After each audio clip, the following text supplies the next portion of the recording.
Ada pertanyaan, bahasa roh adalah karunia yang diberikan Tuhan kepada kita lewat baptisan Roh Kudus. Bagaimana caranya agar kita tahu bahwa kita benar-benar telah menerima baptisan Roh Kudus atau hanya perasaan semata saja?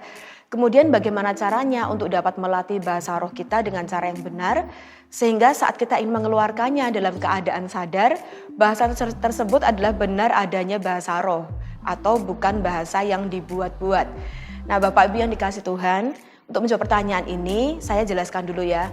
Bahasa roh yang diberikan sebagai karunia melalui baptisan Roh Kudus itu terutama fungsinya adalah untuk membantu kita berdoa. Jadi karunia bahasa roh yang lewat baptisan Roh Kudus itu adalah diberikan Tuhan kepada kita, menolong kita supaya orang percaya salah satunya adalah bisa lebih efektif lagi dalam kehidupan doa kita. Saya akan berikan beberapa ayat penjelasan mengenai hal ini. Lukas pasal 11 ayat 11 sampai 13, kalau Bapak Ibu ada Alkitab di rumah bisa sama-sama buka dan baca bersama dengan saya. Ini perikopnya berjudul Hal Berdoa. Lalu ayat yang ke-11, Lukas pasal 11 berbunyi demikian. Bapa manakah di antara kamu jika anaknya minta ikan daripadanya akan memberikan ular kepada anaknya itu ganti ikan, atau jika ia minta telur akan memberikan kepadanya kalajengking.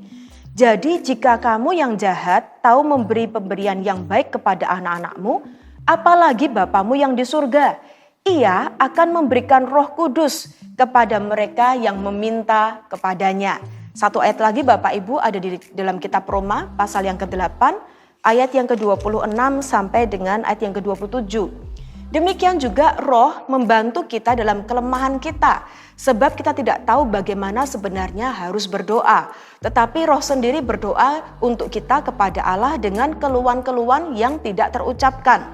Dan Allah yang menyelidiki hati nurani mengetahui maksud roh itu, yaitu bahwa ia sesuai dengan kehendak Allah berdoa untuk orang-orang kudus. Kita tahu sekarang bahwa Allah turut bekerja dalam segala sesuatu untuk mendatangkan kebaikan bagi mereka yang mengasihi Dia, yaitu bagi mereka yang terpanggil sesuai dengan rencana Allah. Jadi Bapak Ibu dari ayat yang kita baca tadi kita tahu bahwa ternyata bahasa roh atau katakanlah dalam bahasa baru yang kita alami waktu kita menerima baptisan Roh Kudus itu diperlukan terutama untuk kita itu berdoa.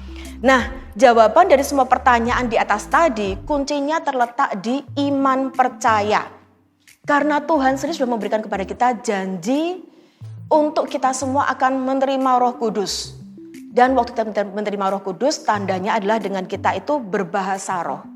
Janji bahasa roh itu diterima, diaktifkan, dan dilakukan semuanya dengan iman.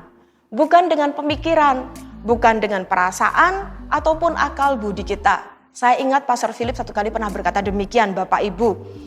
Otak kita itu tidak sepandai itu untuk bisa mereka-reka setiap kata-kata. Ya, susah sekali mengucapkan bahasa-bahasa yang kita nggak ngerti.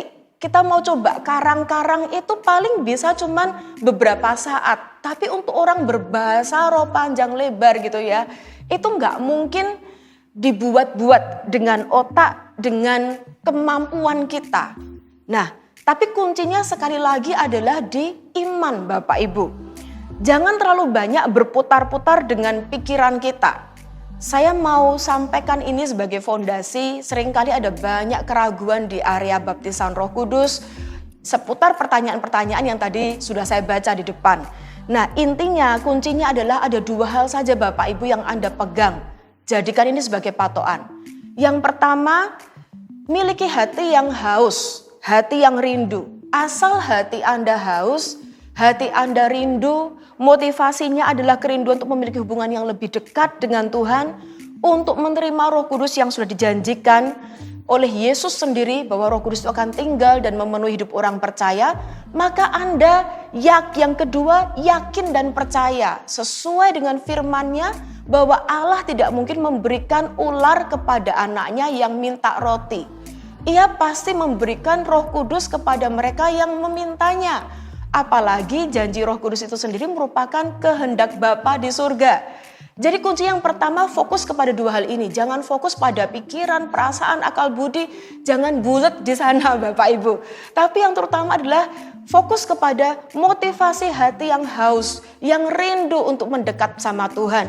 Yang rindu untuk menerima janji Tuhan itu. Percayalah Bapamu di surga jauh lebih rindu memberikan Roh Kudus kepadamu. Yang kedua adalah percaya.